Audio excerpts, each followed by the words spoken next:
Audio Jungle. This is High Tech News TV News.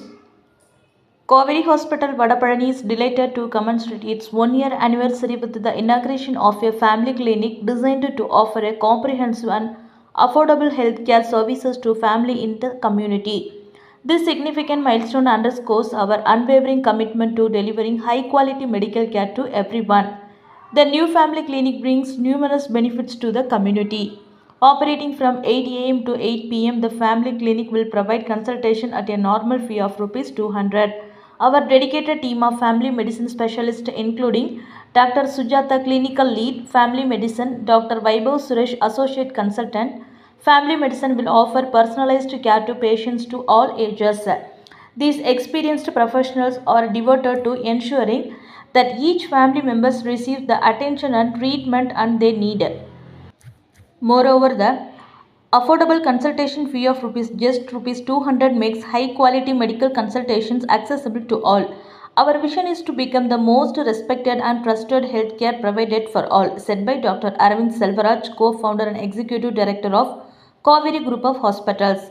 By introducing the family clinic on our 1-year anniversary, we are reinforcing our dedication to the community, demonstrating the exceptional medical care can be within everyone reach. This clinic is a testament to our commitment to providing comprehensive and affordable healthcare services to families in the Vadapalani area.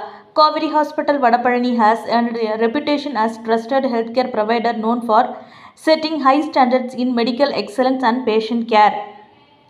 By focusing on preventing care, we hope to reduce the incidence to chronic disease and improve the long-term health of our community members.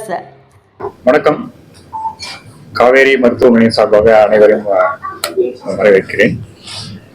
இன்று காவேரி மருத்துவமனை பல்நோக்கு மருத்துவமனையாக இருந்த போதும் நாம் குடும்ப நல மருத்துவ மையத்தை மருத்துவமனையில் இன்று துவங்க இருக்கிறோம். இந்த துவக்கிறதுக்கான நோக்கம் என்னன்னு கேட்டீங்கன்னா, ஹெல்த் கேர், அதாவது நல்வாழ்வுத்துறையில முக்கியமானது பிரைமரி, செகண்டரி, டெர்ஷரின்னு சொல்லுவாங்க. ஓகே, நம்ம ஒரு குவாட்டர்னரி கேர் சென்டர் அப்படின்னு நம்ம இருக்கிறோம். பிரைமரி அப்படிங்கிறது ஒரு குடும்ப நல மருத்துவர், அதுக்கப்புறம் ஸ்பெஷலிஸ்ட், அதுக்கப்புறம் சூப்பர் ஸ்பெஷலிஸ்ட் அப்படிங்கிறது நம்மளுடைய ஸ்ட்ரக்சர். முன்னாடி நம்ம எம்பி கலாநிதி சொன்ன மாதிரி 60ல ஒரு குழந்தைக்கு உடம்பு சரியில்லைனாலும் சரி, வீட்டுல இருக்க பெரியவருக்கு உடம்பு சரியில்லைனாலும் சரி, வீட்டுல இருக்கவங்க யாருக்கு உடம்பு சரியில்லைனாலும் சரி, அவங்க ஃபர்ஸ்ட் குடும்ப நல மருத்துவரை பார்ப்பாங்க. அவர் அவங்களுக்கு என்ன தேவையோ அந்த மருந்தை அவருடைய கிளினிக்லயே கொடுப்பாரு. என்ன பேசிக்கான இன்வெஸ்டிகேஷன் இருக்கோ அதை அங்கேயே பண்ணுவாரு. அது ரொம்ப அஃபோர்டபுளா வேற இருக்கும் அந்த ஃபேமிலிக்கு. ரெண்டாவது, அந்த ஃபேமிலியில என்ன ப்ராப்ளம் இருக்குது, அவங்களுக்கு என்ன இது இருக்குது அப்படிங்கிறது கூட தெரியும். அவங்களுக்கு என்ன பழக்க வழக்கம் இருக்கிறது கூட அந்த மருத்துவருக்கு தெரியும். முக்கியமா அவங்க ஃபேமிலியில சில பேருக்கு சுகர் இருக்கு, பிரஷர் இருக்கு அப்படின்னா, அவங்க சின்ன வயசுல இருந்து உனக்கு சுகர் இது இருக்கு, அதனால நீ இதெல்லாம் சாப்பிடாது அப்படின்னு சொல்றதுல ஆரம்பிச்சு அவங்களுக்கு என்ன மருந்து கொடுக்கறதுல இருந்து எல்லாமே அவங்க பார்த்துப்பாங்க. ரொம்ப முக்கியமானது, அவங்களுக்கு இருக்கிற பழக்க வழக்கம் கூட அட்ஜஸ்ட் பண்ணுவாங்க. இப்ப என்னுடைய நான் குழந்தையா இருந்த போது இந்த குடும்ப மருத்துவர் நான் பார்த்திருக்கேன். ஒரு பர்சன் அவர் கிளினிக்குள்ள போவாரு, ஃபர்ஸ்ட் பாக்கெட்ல இருக்கிறதுலாம் எடு அப்படின்னு. அதுல பாத்தீங்கன்னா அவர் ஏதாவது ஒரு சிகரெட் பாக்கெட் ஒரு வட்டி பெட்டி வச்சிருந்தா கூட இன்னும் நீ இதெல்லாம் பண்றியா அப்படின்னு ஒரு கண்டிப்புலாம் சொல்லுவாரு. ஸோ இதெல்லாம் நம்ம ஆக்சுவலா கொஞ்சம் கொஞ்சமா நம்மளுடைய இதுல இறந்துட்டோம். ஸோ இதை ரீஇன்வென்டிங் சொல்லுவாங்க. அதாவது இதை நம்ம மறுபடியும் நம்ம புதுசா எதுவும் பண்ணல, ஏற்கனவே இருந்த ஒரு விஷயத்தை தான் நம்ம இன்னும் ஸ்ட்ராங்கா பண்ண போறோம். என்ன பண்ண போறோம் அப்படின்னு கேட்டீங்கன்னா, ஒவ்வொரு 5 கிலோமீட்டருக்கும் ஒரு குடும்ப நல மருத்துவ மையம். அதுல மக்களுக்கு ரொம்ப அஃபோர்டபுளான காஸ்ட், ஒரு 100 ரூபாய் 200 ரூபாய்ன்ற கன்சல்டேஷனும், அதே மாதிரி ஒரு சீப்பான மருந்துகளும், அனாவசியமான டெஸ்ட்லாம் எல்லாமே பேசிக் டெஸ்ட் அங்கேயே பண்ணிக்கிற மாதிரியும், தேவைப்பட்டாதான் அவங்களுக்கு ஸ்பெஷலிஸ்டுக்கு அனுப்பணும் அப்படிங்கிற ஒரு கான்செப்டை கொண்டு வரணும்ன்றதுதான் இந்த கிளினிக்குடைய, இந்த மருத்துவ மையத்துடைய நோக்கம். ஆக்சுவலா இப்ப முதற்கட்டமாக எங்க கிட்ட நாங்க ஆழ்வார்பேட்டையில காவேரி ஆரம்பிக்கும் போது டாக்டர் கவிதா எங்க கூட இணைஞ்சு அதை ரொம்ப சிறப்பா பண்ணிட்டு இருக்காங்க. நிறைய பேருக்கு ஆழ்வார்பேட்டை ஹாஸ்பிட்டல் காவேரிக்கு வராங்க அப்படின்னா அவங்களுக்கு முதல் அவங்களுடைய சொந்தமா அவங்க நினைக்கிறது டாக்டர் கவிதாவை தான். அதே மாதிரி நாங்க வந்து எல்லா சென்னை முழுவதும் ஒவ்வொரு மையத்திலயும் ஒரு பர்சன் அந்த ஃபேமிலியோட கனெக்டடா இருக்கணும், அவங்க வந்து அந்த ஃபேமிலியை பத்தி எல்லாம் தெரிஞ்சிருக்கணும் அப்படிங்கிறது தான் இந்த குடும்ப நல மையமா ஆரம்பிக்கிறதுக்கான நோக்கம். ஆக்சுவலா இதுதான் எங்களுடைய நோக்கம். அதே மாதிரி பிரைமரி கேர் அப்படிங்கிறது பிரைவேட் செக்டர்லயும் இருக்கணும், இது வந்து கவர்மெண்ட் செக்டர்ல மட்டும் இருக்கக்கூடாது, பிரைவேட் செக்டர்லயும் கொண்டு வரணும். அதே மாதிரி அஃபோர்டபிலிட்டியை வந்து கண்டிப்பா வந்து கீழே வச்சுக்கணும்.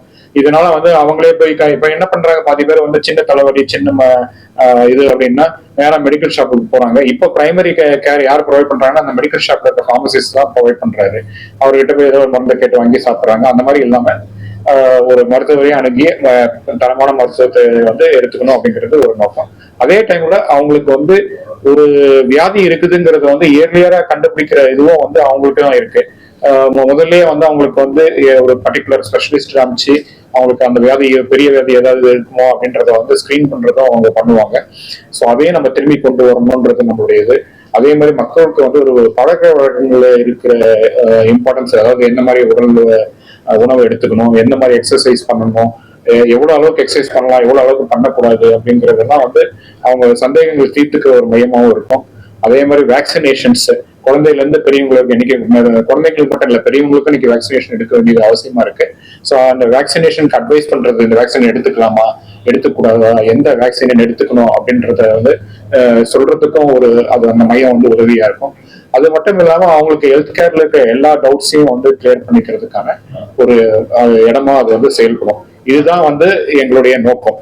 இதை வந்து மருத்துவமனைக்கு உள்ளேயே நாங்க ஆரம்பிக்கிறோம். இப்போ இங்க வந்து இந்த நெய்பர்ஹுட்ல இருக்கிறவங்க எங்களுக்கு ரொம்ப பழக்கமானவங்க. இப்ப நான் இங்க வந்து மருத்துவ கண்காணிப்பாளராக இருக்கேன், நான் எல்லா பேஷண்ட்டையும் பாக்குறேன். நிறைய பேர் எனக்கு நண்பர் ஆகுறாங்க. என்ன ஆகுதுன்னா இப்போ வந்து பாத்தீங்கன்னா நேரா வந்த உடனே ஃபர்ஸ்ட் என்னை தான் ஃபர்ஸ்ட் மீட் பண்றாங்க. இப்போ மீட் பண்ணிட்டு டாக்டர் எனக்கு கொஞ்சம் காலில் ஏதோ ஒரு ஓடுற மாதிரி இருக்கு, அது வலி மாதிரியே எல்லாம் ஓடுற மாதிரி இருக்கு, எந்த டாக்டர் பார்க்கலாம் இது அப்படின்ற ஒரு இது கேட்டுப்பாங்க. அதுக்கப்புறம் நான் இவங்களை பாருங்க அவங்களை பாருங்கன்னு சொன்னா அதுக்கப்புறம் பார்ப்பாங்க. ஸோ இதையே நாங்கள் நல்லா எக்ஸ்பேண்ட் பண்ணி ப்ராப்பரா சயின்டிஃபிக்கா பண்ணணும்ன்றதுதான் இதனுடைய நோக்கம் ஆக்சுவலா.